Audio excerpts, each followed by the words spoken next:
Well, hello, everybody. I'm Jessica McLeese, and this is my friend and colleague, Michelle Worthing. And we are just really excited to have you here. So if you'll do us a little favor, if you're comfortable with it, if you'll just jump in the chat box and say a quick hello so that we know that you can hear us. Chelsea's on the other end. She's a student. Hey, yay, y'all can hear us good. So Chelsea will be answering questions every once in a while. If you see something coming from her, so if you guys have questions and she jumps in and answers, that is legit somebody that knows. So she works with me and is just going to make sure that this process runs really smoothly. So, we ready to jump in? Let's do it. Let's do this thing. Oh, I didn't know if you were going to start. So we're kind of laughing a little, and honestly, we were just having a little conversation about how this is kind of intimidating. So we're talking about some subject matter that we know is really difficult, and even sitting on the other end where we both can say, hey, I'm walking in healing, there's still just some tenderness there, and it makes this a little bit intimidating to even go there and talk about that. But even so, we're going to jump in with both feet, and you guys can ask us any questions along the way. We'll answer the ones that we can, and if for some reason we can't get to questions, or there's some that we can't answer without preparing a little more, we'll do a little video or something and send it to your email so that you'll have that. So we won't leave you hanging, but this is tough subject matter. We're going to do what we can tonight, and we might need a follow-up. Definitely. Yeah. Would you add to that, or? Nothing to add to that. You may jump in with the story. Let's do it. All right. Story time. So my name is Michelle. I have been working with trauma, PTSD professionally for about 15 years, personally for about 18. So I've been working on professionally a little bit less than the amount of time I've been working on my own stuff. And I left home as soon as I could. I was raised in a very traumatic and abusive family environment where there was emotional, physical, and sexual abuse in different avenues and from different sources, both family and outside of the family. So just exposure to unsafe people. And so we call that, especially when it starts early, like it did for me, we call it complex PTSD. Because it's stacked. I mean, it's developmental. It's different than, say, what we see coming out of Afghanistan. Like, that's a different kind of a PTSD than what we see when a child is raised in an environment of traumatic stress. It does different things to the brain. It does different things to the body. It causes all kinds of dysfunctional thinking, dysfunctional emoting, dysfunctional relating, all of which I've experienced both personally and professionally. And it causes a lot of dysfunction in the body because the body is developing in that space. And so it's an interesting dynamic that's different than, say, what we see from standard, quote, shell shock PTSD that we hear about on a more regular basis. Thankfully, the hashtag #MeToo is really just kind of put out in the forefront. Like, this is happening more than we realize. This is, stuff that we've known as therapists because we see it in our office on a regular basis. The general community is going, wait, what, and really starting to take a harder look. It kind of surprised me. One of the first books I read early on is by Judith Herman called Trauma and Recovery. And it actually surprised me to look at the history of PTSD and to realize that we only associated PTSD to rape in 1980. Wow. I mean, that feels very recent, even to me. I was born in 1980, to age myself a little bit. But I remember being very angry as I got older, looking back at all the people that had exposure to my life and thinking, how did you not see it? How did you not see what was there? How did you not see? And then when I read that book, I went, oh, that's part of why they didn't see. Yeah. They didn't know what they were even looking for. Right. That's so interesting because my story is different in the sense that I wasn't a small child. I wasn't a young child. And actually, for the longest time, I said that nothing happened to me until I was much older as an adult. And then as I started to do my own process of healing, I looked at it and I'm like, well, actually I was 14 and 14 is still a kid. Yeah. And it's hard to remember that sometimes since mine came later, not as a little kid, because I always thought, well, if it's childhood sexual abuse, then it was, you're 5, 6, 7, and maybe even younger. And for me, with me being 14 already, it seemed like, well, that doesn't equate, but it actually is the same thing of that childhood abuse. And as I was working through my process at one point in counseling, I remember having a phone call with my mom, and my parents were always safe. Okay, they did not physically harm me, they did not neglect me, they did not sexually abuse me, so they were safe in that sense. In that sense, they were safe. But I had a conversation with my mom, I remember, on the phone while I was going through my own counseling.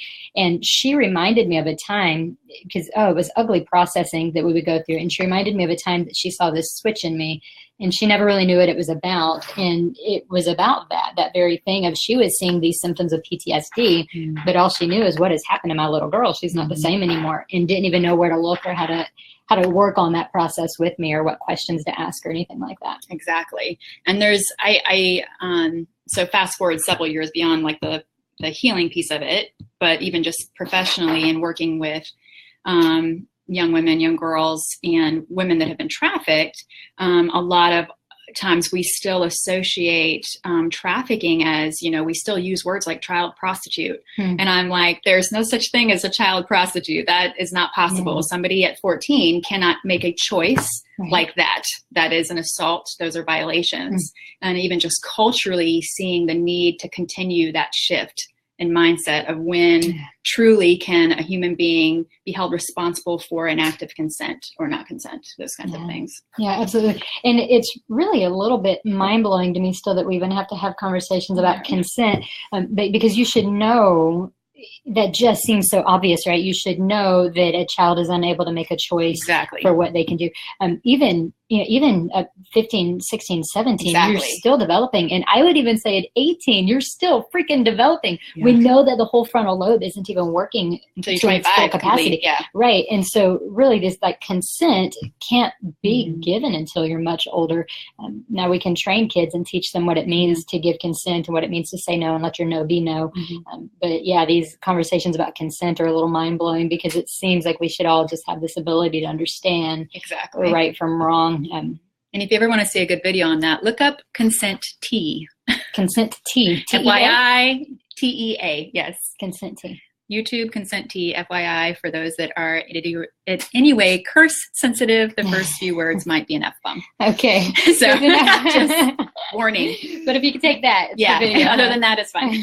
Very good. So Consent T, that's on YouTube. Okay. 2 words, 1 word? Consent T. Yeah. Okay. Yeah. So y'all can look that up. That'll be available for you. So my journey through healing kind of was interesting. I was in foster care as a teenager. I was removed from my mother's care for a little while, and that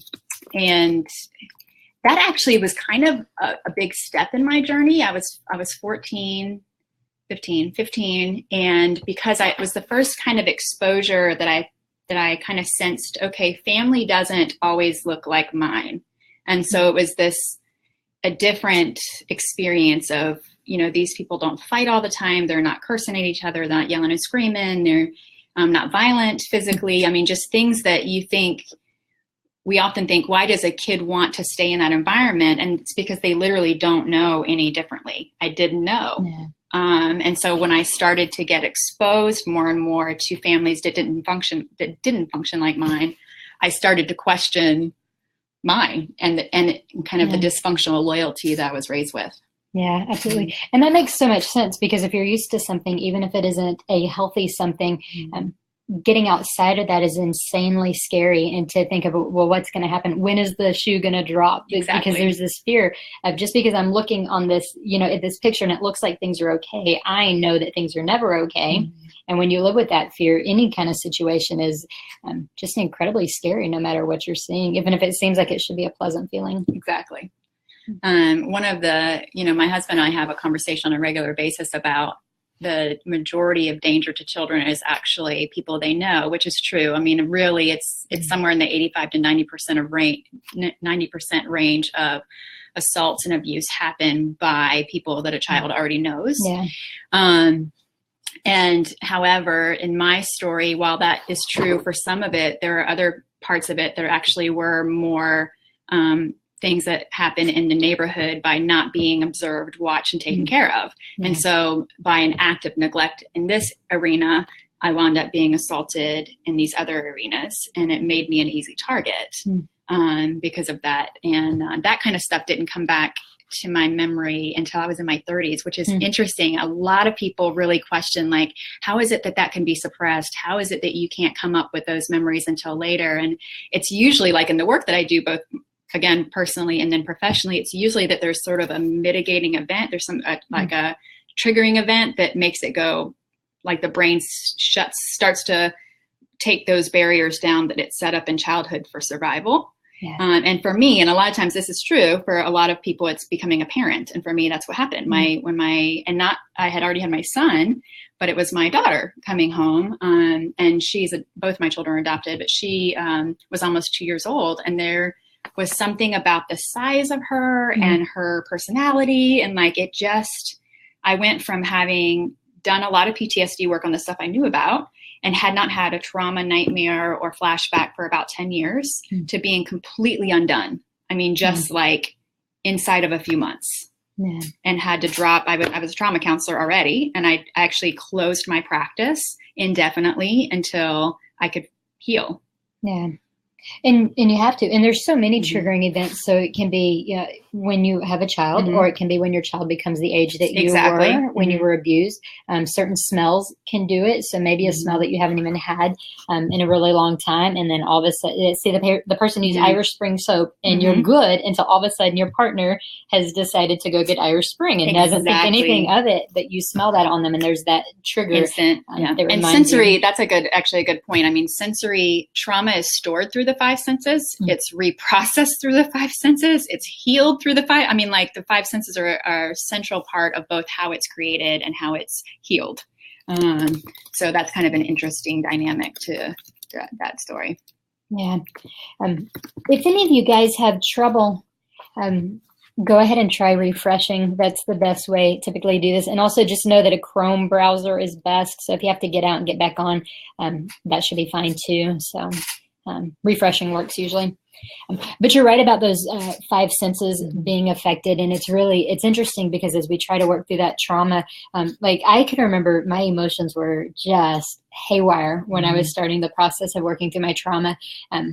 I mean, haywire. Yes. Like I remember thinking, I feel like I'm bipolar or something. I thought the same thing. Yeah. For myself. I thought, what has happened to, I had no sense of stability. Right. And I was just starting getting into the psychology program, which was really funny. So I can't say program, it was classes. So I felt like I was called to ministry, and that's what I was going to do, which is funny when you don't like anybody. It's not a good calling to be thinking of going to ministry. But you should like people to be in ministry. I know, right? I had so much protection up though. So many walls up trying to keep myself safe. And if you don't like someone, they can't hurt you. Exactly. That was the thought. I did the same thing. Yeah. So it was safer that way. But I somehow still ended up in a couple of counseling classes as electives.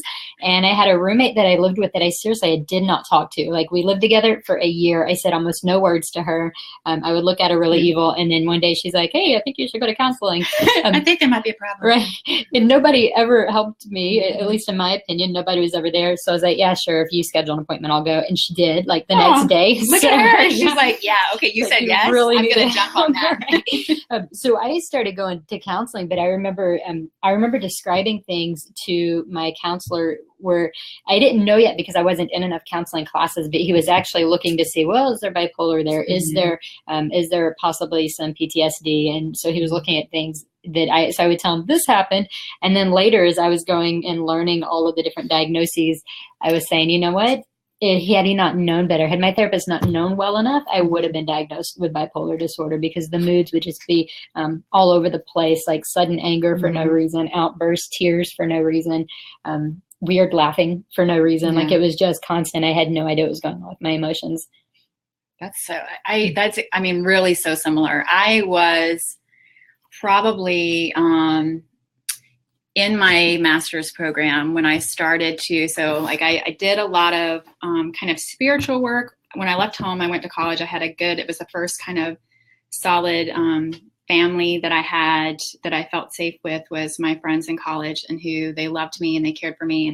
And but it's interesting. Okay, so I actually want to tell a little bit of a story about that, kind of like how friends are so important and integral at different points. Like I look back and I had a friend that was in high school with me and then in college. His name was Seth, and he's a big burly guy, just gave like the best hugs. And I was very touch sensitive, very like, here is my dance space.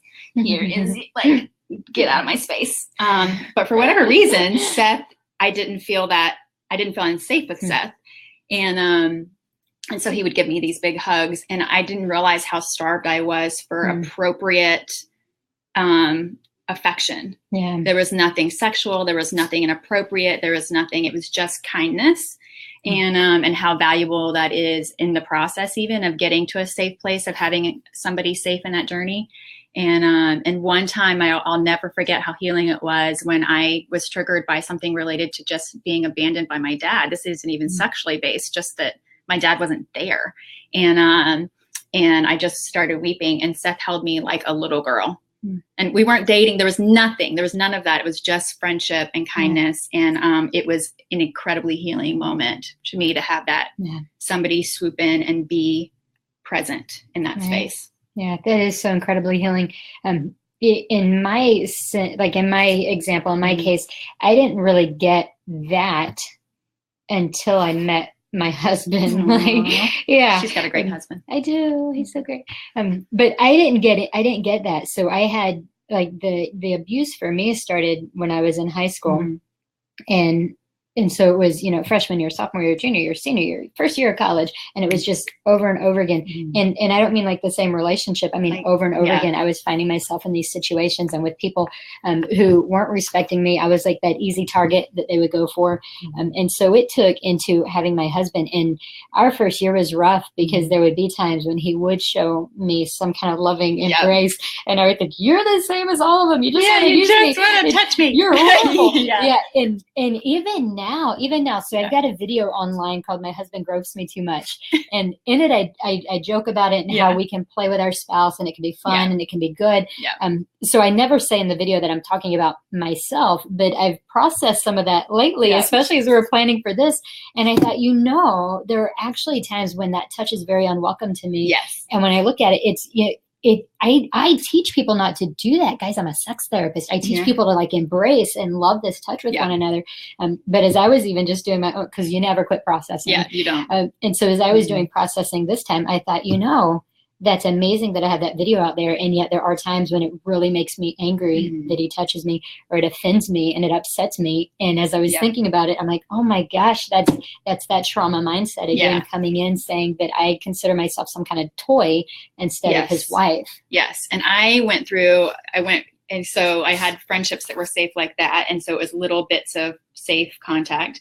But definitely I've been married for almost 16 years, and we have gone round and round at different points in our marriage about that attention, no attention, touch me, don't. I mean, just like this, the way and again, it's that same sensory thing, a certain touch that would just drop you right into trauma memory. And just like, it's actually really frustrating when you run to love this man that loves you and you adore him and it's fun. And then suddenly it's done. Like there's a complete shutdown, body shift, shutdown. And it's so weird because it is those cycles. Like there can be times, there can be times when I'm good, right? When I'm thinking about him all the time, I'm like, oh, I can't wait to just like have this intimacy with my husband. And it's weird because there's not necessarily a warning. I can't pin it on something. I can't say, well, it's because we watched that show on TV, or I heard this song playing, or you smell like Irish Spring. Like I can't even come up with things sometimes. It's just like all of a sudden, like, I can't do this. I can't do this. I can't focus on you when we're together.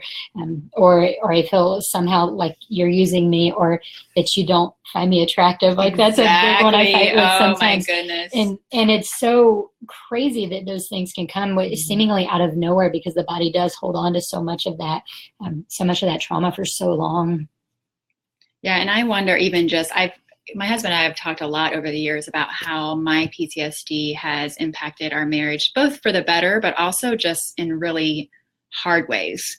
And I mean, even just, it can be something he says that, because again, when you know, depending on the trauma, like it can bring up anything. And when you have multiple layers, there's no, Right. And so part of it is this consistent pursuing of healing, and the next layer and the next layer and the next layer and the next layer. So, I mean, I've been on it for 18 years. I've been on this journey for 18 years. I can honestly say 90% of the time, I am joyful, happy, content, alive with who I am. But there's still just these spots that kind of spark and get in there. And I just like, blah, my whole system starts to get all, what's happening to me. And guys, I thank you for the comments, because I'm seeing that y'all are feeling the same thing, which is also validating. So for us, so thank you for being willing to say that, guys. I would also say I recently did a video just talking about what sexual abuse does to us. And actually, I changed it a lot from what it originally said, because it was more probably revealing and personal the first time about how deeply I'm impacted still. Even though I try to preach healing to others, I still have to walk through my own journey also. And so I mentioned some things in there, and then I changed it because I thought, well, gosh, I'm a therapist. How much self-disclosure is okay? What should I say? Which to me is really tragic that we live in this place still of thinking that we can't share our stories. It's kind of a little too boundary to this sense of like, I think people need to hear. And I think there's certainly a place like with my clients, they're not supposed to be caretaking me. Yes. But I definitely have gotten a lot further, a lot faster with my clients when I say, let me tell you how I experienced that once. And not just like detailed or anything, but like, this is the thoughts that were running through my head. These are the anxieties I had. And they go, oh, I'm not alone. Yeah, it's okay. Yeah. It's okay. And that I'm not alone piece is so big. And because, so I had that video and I shared it and like almost no one watched it. So I thought, okay, yeah, it's definitely just me that feels this way. I felt that way I felt that way when I published it. I'm like, okay, this is so ridiculous. I can't believe I'm doing this. It's probably just me. And I shared a therapist friend, Jessica, that was here last week. I shared it with her and showed it to her. And she's like, yeah, the whole time. Yeah, that's good stuff. And I'm like, oh, thank you. Because I thought nobody cared. And it's amazing how that can still hit me, even though I know I'm deeply impacted by the stories of others, and I love on them as much as I can with words and with affirmations, and then still sit back and sometimes wonder that for myself, what does this really mean to be walking this journey? Definitely. So kind of talking about process, like there's some definite practical things that I did over the course of these years and that I continue to go back and look at things. So the first thing I did was I went and got a therapist, and I was like, okay, so this is what I know about my life, and help. Kind of that was the now, interestingly enough, there are therapists that aren't good therapists, but there are also therapists that are not good therapists for you. So that it's not a good match. And so one of the first therapists I went to was not a good match for me. Like one of the first things she said to me was, and I know, like, and funny now, like years later, I can go, I know exactly. She saw what I didn't see yet, which is fine. Like that happens to us all the time. I see stuff that my clients don't see yet. But her response was so, you have to do this, this, and this. And my personality is so, no, I don't tell me what to do, that didn't work for us. It was a bad therapeutic, the therapeutic alliance was broken pretty rapidly because she was like, you need to be on medicine. And if you're not on medicine, I won't treat you. And I was like, you don't get to tell me what to do with my body. I'll get on medicine if I want to. And you don't get to say, like it was just the response was so immediate that the therapeutic alliance was done. And so just know that there are others out there you can go. And I'll tell my clients, like, sometimes this is the right place for you, and this is the right alliance, you and me, for this time. And then sometimes you're not ready for me. Like you need somebody else until you can get to somebody that's more abrasive like me, or that's more, it's just different. And I want to give you permission to shop around and not feel like you need to present your story in any area that doesn't feel safe, because your story is sacred. Absolutely. And you deserve someone to hold space for you that holds it well. Yeah, it's such a tender place working on all Mhm. of that too. And you're right about therapists seeing stuff before we do. So when I when I went to counseling, I was like, well, I need counseling because I hate everybody. Like, that's all I knew. Like, I can't be a Christian and hate everybody, so I need help. And I don't talk to my roommate, so that's probably an issue. But when I went in, we ended up it ended up being a 2 hour appointment. So I had signed up for an hour, and it just kept going, and it felt like the longest, most tedious thing I'd ever done in my life. And so it felt kind of good actually to say, oh, we've been here 2 hours, because I thought that was a horrible hour. That helps. But my therapist knew like right away and actually called it out, I don't know, maybe 15, 20 minutes into the session, and basically asked me, have you been sexually abused? And it almost froze me, because in part I was like, how in the world could someone know that by looking at me? And it was so scary, because I thought, now I'm a target. Everybody knows. I've been exposed once again. I've been exposed, and people see my weakness. So that was part of it. But I think the other thing that was just deathly scary for me is it was a man that noticed. So I was actually in therapy with a man. And the reason I was is because I was on school campus, and so it was free. And then the other person was a woman, which my original thought was that I'd maybe want to go to a woman, but had heard about some of the interactions and thought she might not be a good fit. My roommate who scheduled my session also helped make that decision for me, because I didn't even know who I was going to see. But it was really scary to be in a room with a man that was going to start that process with me. So it felt incredibly unsafe. But at the same time, there was just this little piece of, okay, maybe this is safe. Like, he didn't try anything with me. He asked. I think he might have actually cared. I did avoid him for like 3 weeks and kept running into him everywhere. And so I was like, okay, God, I guess you want me to go back. Yeah, it was really a horrible experience. But it was also, for me, it was incredibly healing to be in session with a man. And I think everybody has to decide on their own. Mixed gender, same gender. What do I actually need? What's going to be most healing in my case? So yeah, interestingly enough, I definitely could not go to a man initially. I'm very proud that you're like that. That was just not, I definitely had massive male fear issues and not feeling safe. I went to a really great CBT, which is cognitive behavioral therapist. And she worked a lot with me on just what I knew. She worked a lot with me on understanding kind of narcissistic parenting, how that impacts trauma of parents, and how that impacts my mom. And by the way, like, as I'm talking, I want you to hear me when I say, like, my mom has an extensive trauma history of her own. There's just tons of stuff there that.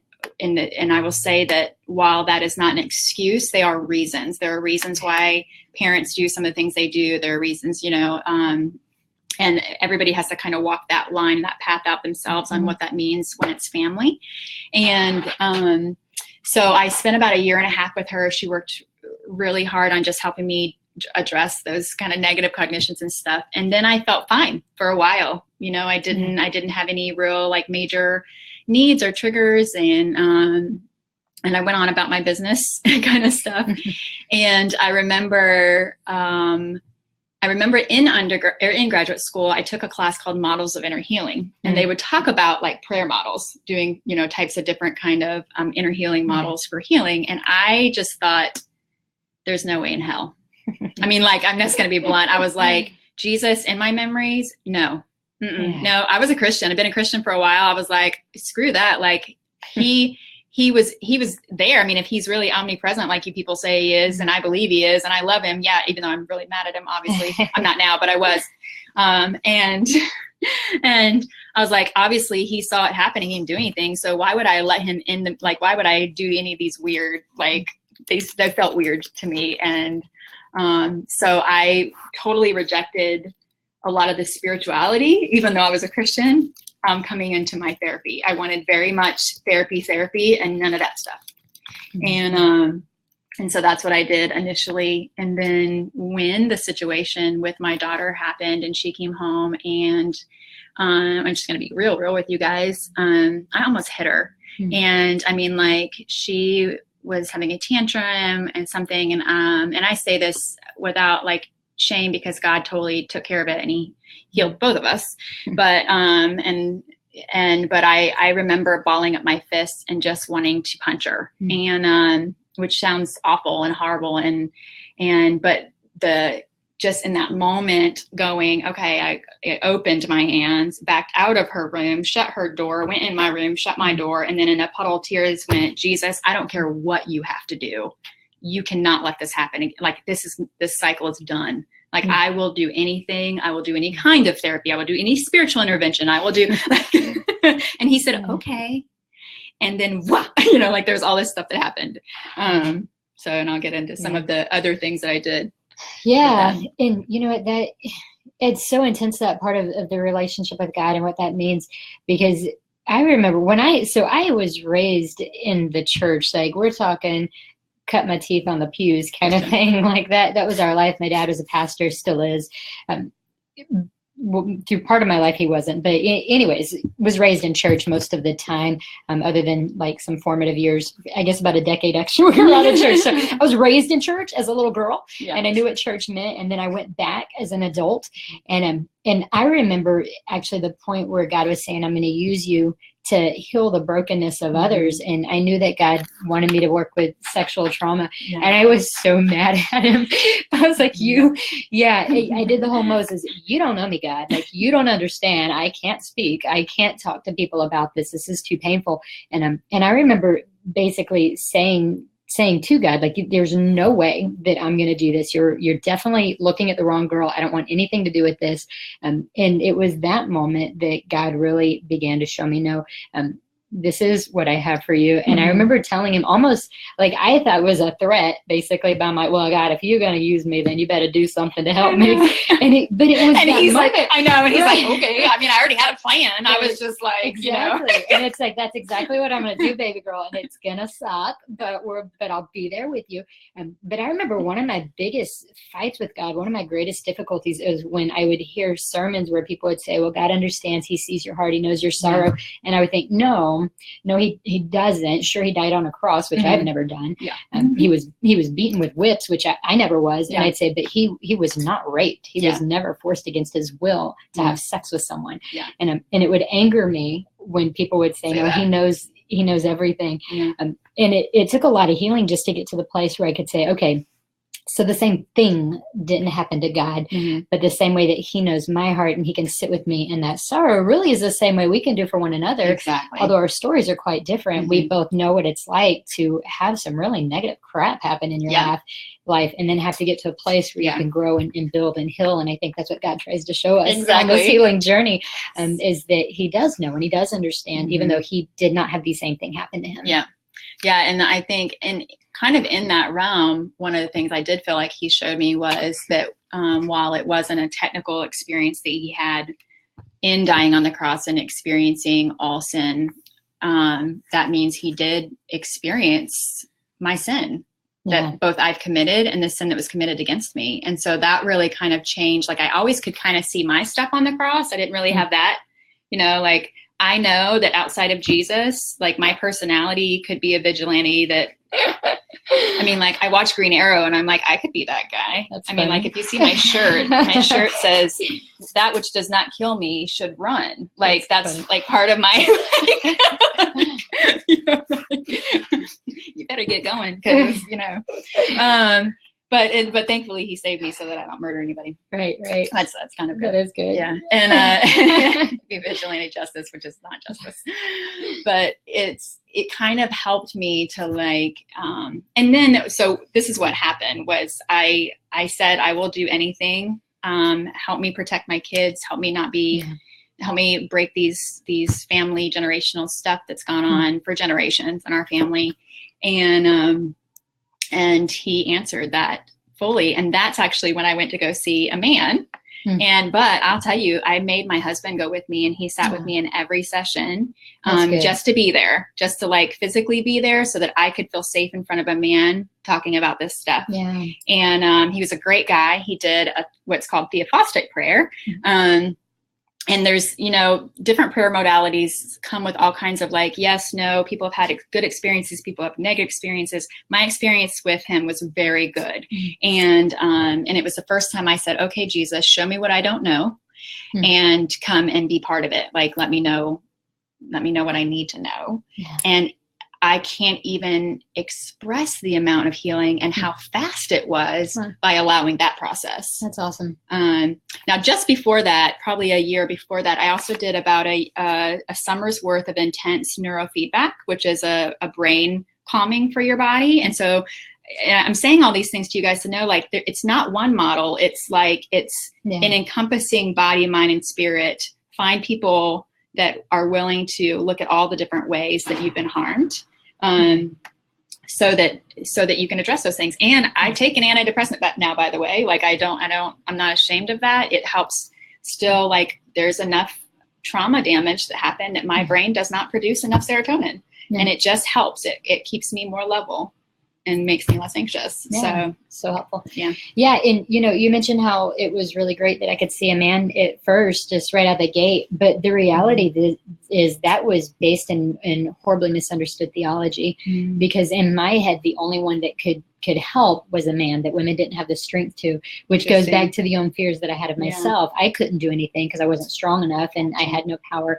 So that was actually based in a really bad theology. And part of the reason why I wouldn't see a woman, because I thought, well, what can a woman do to help? And so that even more speaks to that powerlessness that I felt too as a woman, that I would never be able to do anything on my own. And so part of what I did, so I didn't do neurofeedback, which would have been really cool. I didn't know it existed when I was going through my healing. But what I did is I actually got several kind of self-help books and supports. And I went through this entire journey of looking at every single incident on my own, which for me was incredibly empowering, because as a woman, I was like, I can do this. Like, even though I'm a girl, I can do this. I'm a girl. Did you know? I'm a girl.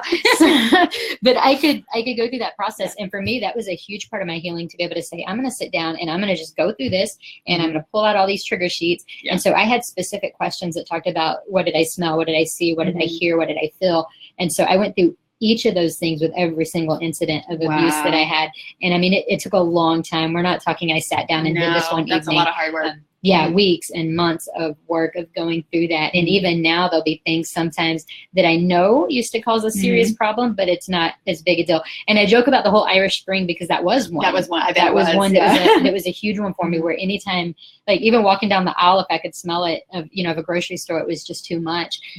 So I think we do each have to figure out what are those pieces that I most desperately need for my own healing, never negating the Jesus piece, because that's our big overall thing that we're trying to say here, is that Christ is the one that ultimately restores those broken areas of ourselves. Exactly.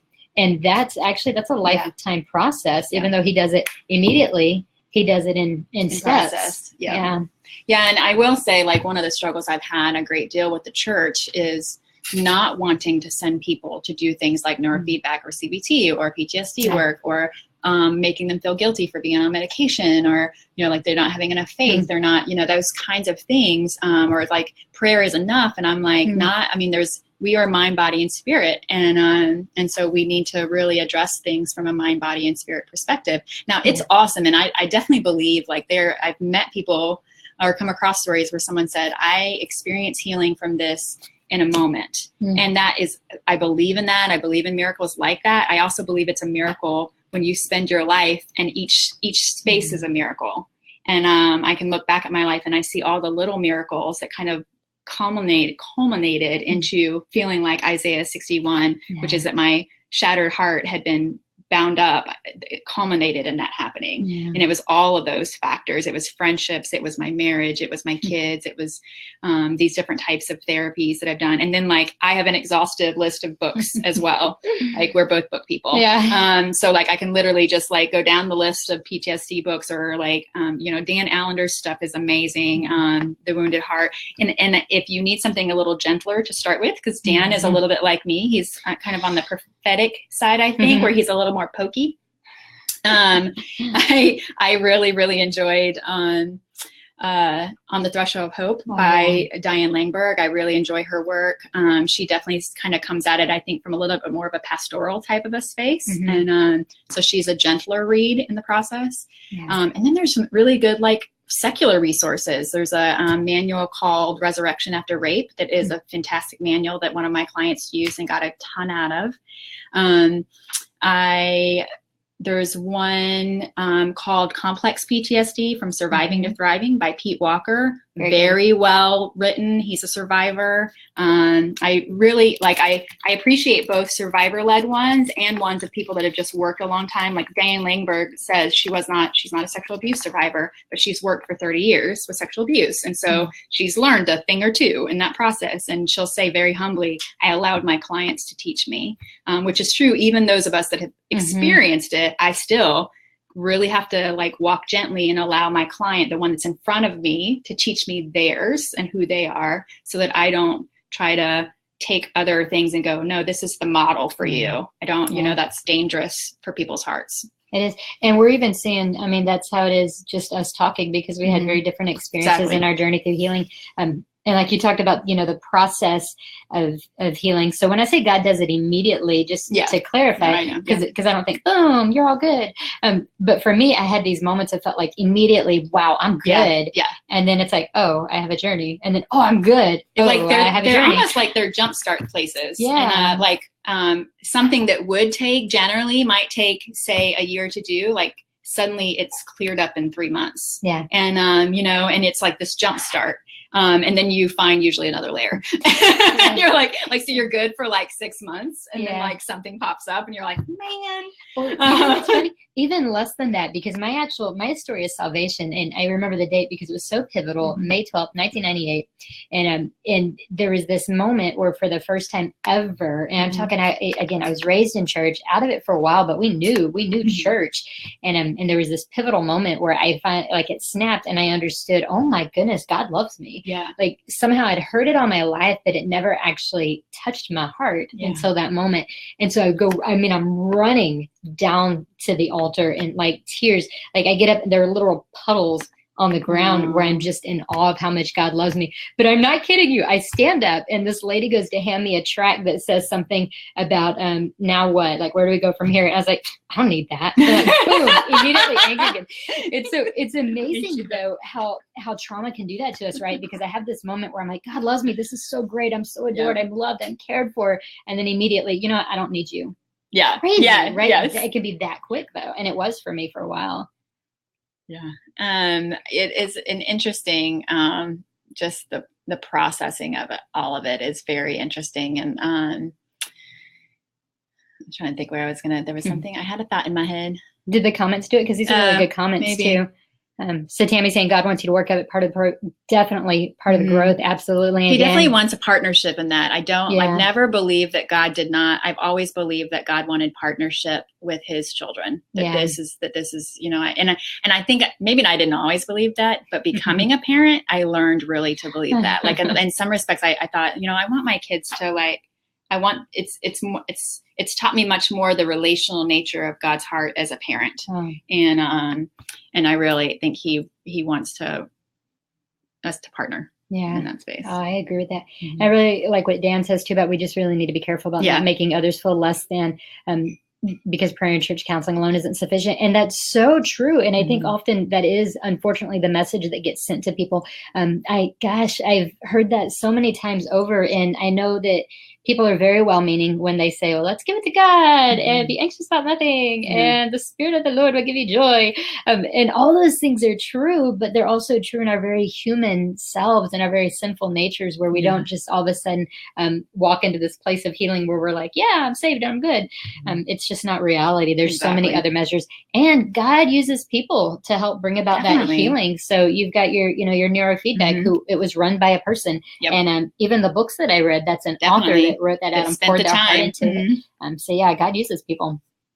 That's a crux of it. Does God really love me? Man, you know what, Dina, I have been in that place. In fact, that video really points to that. And I can't say that I'm never there again. I'm there sometimes where I wonder, and then have the questions like, if God does love me, then how could this have happened to me? And there's not an answer to reconcile those things. There's really not. The only thing I can say is I have enough moments where I can sit in that comfort and be like, okay, I know that God loves me. And I can't I can't just make that happen. I can't make it up in my mind and sit in a place of, okay, well, it's true because I know it and I feel it now.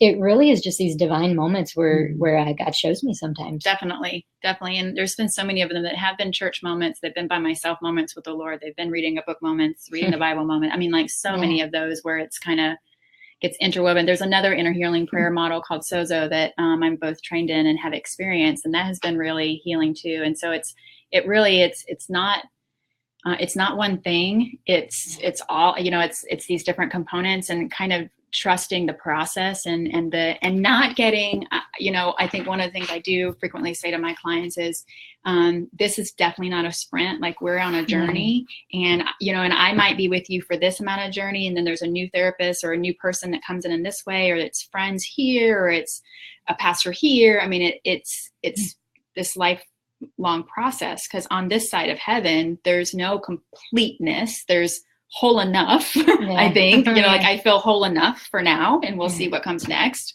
And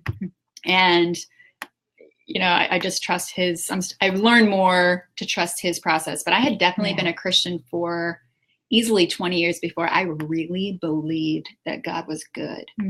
That was probably one of the biggest hurdles for me to get over and or get through, or to really hold tight, was that God could allow these things to have happened and him be good.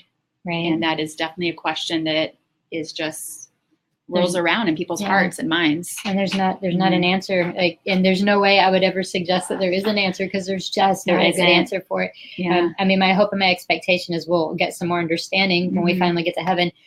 But there's not a lot of good answer for that. But I would say, Dina, for you and anyone else that's struggling with that and having a hard time getting to the place of, does God really love me? I would just say, just don't give up on searching for that answer. And that's the only thing I know how to say. That's all it was for me, is I just kept basically saying, okay, prove yourself. If you really do love me, then prove yourself. And I think he really does want us to know the truth. So I really believe if you're doing that with a heart that is just asking that, just prove yourself, I need to know it's true, that he'll work in that direction. So I would just say to you that would be maybe a piece of advice I would give.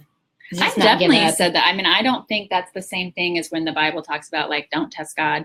I don't think it's the same thing as saying, prove to me who you are. Like, prove to me that you're the daddy you say you are. Prove to me that you're the kindness that you say you are. Prove to me that you provide joy, that, when you say, the joy of the Lord is my strength, I don't feel that. So I'm going to need you to help me, like, acquire whatever, or to move in whatever direction, so that I can acquire that as truth. Because if you say it's true, I want to believe it's true. So what's the path between my unbelief to the belief in the experience of who God is? And I would say, again, part of my video actually says just that, like, one of my big questions, and I still struggle with it sometimes, and it's hard to find the proof for it, but I'll look and I'll be like, okay, but do I actually know how to love? Like, because I don't understand love. I've never seen it. I've never felt it. I don't get it. And so I still sit in that place sometimes of questioning and wondering, can I actually love? And I'll feel all weepy and sad, and I'll go home and I'll wonder, do I love my husband? Do I know how? Can I? Does he deserve better? And that brings the questions also. Well, if I don't know how to love my spouse, maybe I don't love God either. And maybe he doesn't love me. Maybe I've got it all confused. And because I don't know what love is, how could I know if he does love me? You see how quick your brain can get all spinny? I know, right? Just in an instant. And I wish I could say, now that I work with people, I know it's all better. I've been through a process, like, I'm good. But it's not. No, the truth is. And so we definitely don't want to stand here acting as if we've got it all together, or we don't have these struggles. Like, the same things I'm reading in the comments about those feelings of, why do people think I just need to go to church more? Why do people disregard me? And I feel that still sometimes, even now today. Yeah, I am still extremely nervous in new environments, extremely nervous with new people. I'm a feeler by nature. And I think, I don't know if that's something we learned because of trauma, or if it's something I don't know what came first. It's like, I don't know what came first. I don't know if I started that way and then the trauma made it worse, or either way, but like walking into environments, I pick up what's going on. And so I can get really just exhausted by that, or just shut down from it. I have historically have had a dissociative disorder, which is a part of complex PTSD, is dissociation. It's what happens when a child just cannot stay present in the trauma that's happening. And so they just exit. Your brain decides to set up this neurological barrier and goes, nope, not doing it. And you exit the building. And so coming to and being able to experience all those, even as a counselor, I remember early on, they would talk about what it means to feel a full range of emotions. And I thought, I feel emotions. I mean, I feel just angry or just sad or just happy, like, but a range at the same time. Like, I didn't realize that normal humans, like non-traumatized humans, that shows how stigmatizing it feels to go through trauma, because that's what people tell you, that you're not normal. You're right. I totally exactly. And so just when I started to feel, those places healed as best as that, I could feel anger, sadness, happiness at the same time. I was like, what the hell is this? It's way too much. Like, it was just this whole like barrage, and it's taken me, where are we at? I completed that big jump in my PTSD treatment in 2014. We're in 2018. It's been about 4 years where my body has kind of settled down a lot more. My heart, my literally like my panic mode has, kind of settled, and it's just an interesting place to be in. Yeah, it is. It is. I think of that too, like the emotions. I don't know if I could always feel the rage, actually. Still, that's probably an area I'm still working through. I have no problem with rage. No, range. Oh, range. I thought she said rage. I was like, I'm fine with not rage. That piece. She said she didn't like people. She's fine with rage. Right. No, I think it's much harder to feel the range, to feel the two emotions at one time. I still every once in a while will notice that that's happening, but I think for me it's really hard to feel those differences too. And for me, I sit in the sorrow a lot more. So you talk about sitting more in the anger. Yeah. Well, that's something for a long time. I had insane anger. Like I have one girlfriend now that will every once in a while she'll kind of be like, yeah, remember what it used to be like, and we can go there because we're tight. You're friends. Not everybody could go there, but we could go there because we're tight. And she would say that too. Like, there's such a huge difference from who you were when I first met you, and you needed counseling desperately, and who you are now, because it was anger. And so that's all I showed then. And I would not break. I would not cry. Like it's, I don't, no. And I was like that too.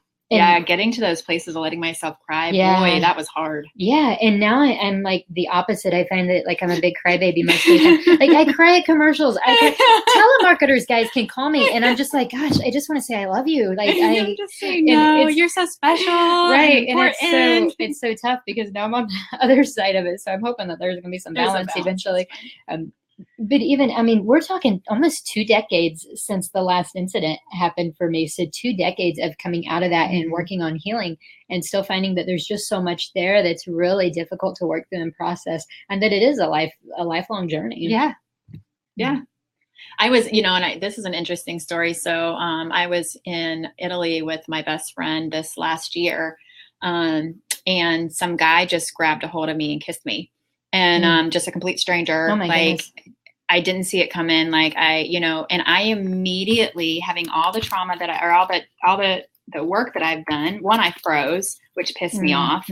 And so then I was mad at myself. How could I freeze? And then I went through the standard questions that so many victims do. Like, well, maybe I shouldn't have had that second glass of wine. We were in our hotel. There was no reason between the hotel lobby and our room that we should, just the whole, but we immediately go into victim blaming and ourselves. And which is, I would never, like, if any of my victims came in and said this happened to me, I would be furious for them. Like, how dare he put his hands on you? One, how dare he, all of that, like all that would rise up out of me. And thankfully, my best friend, he's very much a Samwise Gamgee.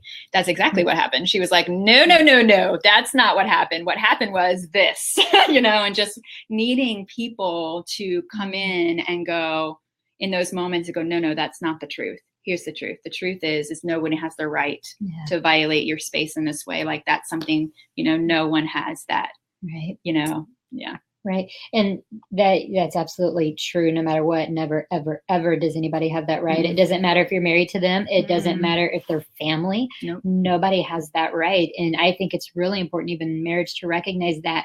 And so if you've been through abuse, the hope would be that your spouse understands what it means, that if you say no, it means no. It doesn't matter that you're married. It doesn't matter that you've promised yourselves to one another. Your no should be no, and you should be allowed to have a no. Yeah, definitely. Absolutely. Always. Yeah. And I didn't know this. I just read this in a book recently that, because, one of the biggest questions is, well, how is it that these women either come out later or they don't say anything in the moment? And it turns out that when your amygdala is fired up, your voice is shut down. Yeah. It's not like, and so the idea, one of the things that victims often get so mad at themselves is, well, I didn't use my voice in that moment. Man. And literally the brain trains for survival for whatever reason. That's part of the shutdown mode where that voice box gets shut down. Right. And I didn't know. Yeah. And that's so true. And what's interesting is I had to kind of learn part of that too, and what it looks like to sit in that place of being okay with using my voice all over again. And what's funny is we've known each other, for about a year? Yeah. About a year. Well, wait. Maybe a year and a half, something like that. So we've known each other about a year and a half, but it wasn't, again, it's been 20 years since the last incident of trauma happened to me. And even working through that process, it was a year and a half ago, maybe not even that, maybe closer to a year ago, because it took a little while, where I realized, oh my goodness, I still don't know how to use my voice sometimes. I can have needs and wants and not know how to express them. I can tell other people how to use their voice. And still get hung up on mine. Get hung up on mine. That happened. Even now, the most recent incident of that was like 3 weeks ago, maybe. So it's not like that has changed a lot. It's a lot of work to get to the place where when that amygdala shuts down, you know how to sit in a place where you can calm yourself enough. That goes back to the physical, right? So you might need to calm the physical and the emotional before you can even express something that's going on. Definitely. It's, and what the body experiences in general, just the amount of feedback that we're constantly, like we're sitting really close together where we're actually in each other's feedback loop. I mean, your feedback loop is like 6 to 12 feet from your body, because our heart's, the electromagnetic field is like 6 to 12 feet. And so when you're sitting in the presence of other people, like there's this constant just energy feedback thing that happens. That's just biology or chemistry or whatever, something combination of those things. I'm not a scientist. It's science. It's science. Yeah, it's God's science. Right. Yeah. But the point is that we can bring peace into that space. Yeah. But we can also bring anxiety into that space. But if I am in a place of anxiety, but Jessa comes in with her peace, it will actually start to calm which is where that interconnectedness relationship thing happens, and how valuable that is, and the need for, while trauma, our hearts are broken through bad relationship or inappropriate relationship, they're actually healed through appropriate, safe relationship. Yeah. So again, it's that the thing that we often don't want is the thing we need the most. Yeah. Yeah. So true. So true. And that is absolutely one of the best ways to go through that healing process is in the presence of other people, but people that are safe and people that you can actually relate with. Because had this been like, a couple decades ago, we would have sat together. Probably not. We both been too pissed off. Right. It would have been a horrible experience. Yeah. So it does take a lot. You're really angry. You're really angry. Right. I don't like you anyways. Yeah, I'm better than you. Yeah. It's amazing the healing that God can do and the way that He can change that. But it's a process, and it goes little by little. It's not something that happens immediately. See, guys, we have like 2.5 minutes. Seriously? I'm so sad. Yeah, man, there's a little look countdown. At that. And it does kind of shut itself off. So we have to stick to the time limit. Okay. We're practicing boundaries. We are. And so we have to stick to the time limits. But it has just been such a pleasure being with you guys tonight and talking a little bit about just our hearts and the process of healing. And we definitely don't want to stand up here and act like we got it all together.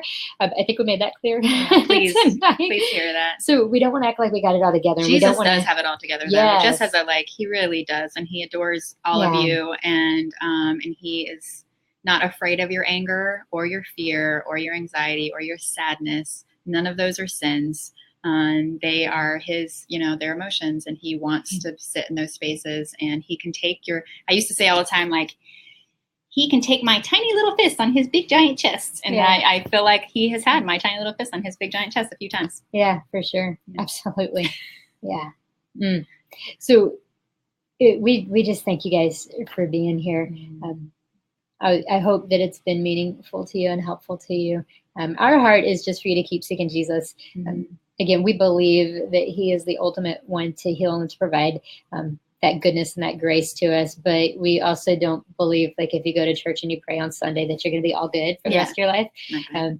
It's a good, what did you call it, a jump start? Yeah, it's a good jump start. You can get some jump starts. Yeah. It makes me think of that machine that where they, like, if they put the paddles on you and they, what's it? The defibrillator. It's a defibrillator. Jesus is you can get a defibrillator. good spiritual defibrillator. Yes. But you still need to do some other stuff. Right.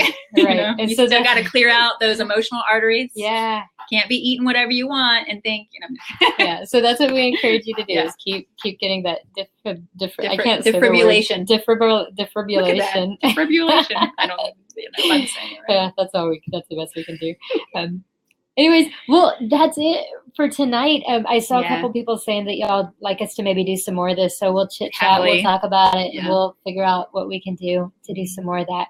But thank you guys for joining in. Blessings for you. All right, bye. Bye. Oh, look, hugs and kisses. Hey, I saw that Aw. too, Tammy. Hugs and kisses to you. All right, guys, now I'm really shutting it off. So we'll see you later. Bye. Bye.